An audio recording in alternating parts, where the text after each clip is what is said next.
जाजपुर जिला धर्मशाला निर्वाचन मंडली रे राजनीतिक हिंसा पूर्वतन विधायक प्रणव बलवंत राय धर्मशाला ब्लॉक आरुहा गाँव में होतिबा हिंगुला यज्ञ को मां को दर्शन करने को जिबा बेले आक्रमणर शिकार होइछन्ति। यज्ञ को जिबा पूर्वरु किछि लोक ठेंगा बाड़ी धरी प्रणव को अटकाइथिले। एहासह किछि व्यक्ति ठेंगारे प्रणव को गाड़ी को पिटापिट करथिले, जाकु नै घटनास्थल रे किछि समय पई उत्तेजना प्रकाश पाइथिला।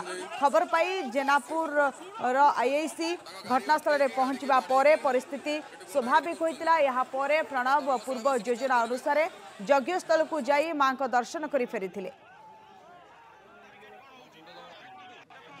आ सबुठु बड़ कथा है ए विषय रे मु जेतबे सेटिकी बाहरिली भुवनेश्वर ए विषय रे मु खबर पाइली मु आम जाजपुर एसपी को भी खबर जनईली कि मु ए जगह को जाऊँगी एवं मु शुणुची एभली किछि घटना घटिया को जाऊँगी तांकु भी जनईली। ए घटना जहाँ भी घटी पुलिस रो सामना रे घटी एवं पुलिस रो उपस्थिति रे हेची एवं परे मु जा भिजुआल देखिली जे सेठी से ठेंगाबाड़ी को आदाय भी पुलिस करिसेंती, भुजाली की भी लोकंठु पुलिस छड़ेइचंती।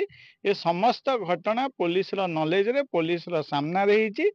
तेणु निश्चिंत भावे ये जो कार्यक्रम है निश्चिंत तो गोटे निंदनीय घटना। सारा धर्मशाला आप देखिथे ए माँ हिंगुला यात्रा चली सबुआडे जमी आईपीएल मैच चली से माँ हिंगुला पूजा को भी किणा जाउची।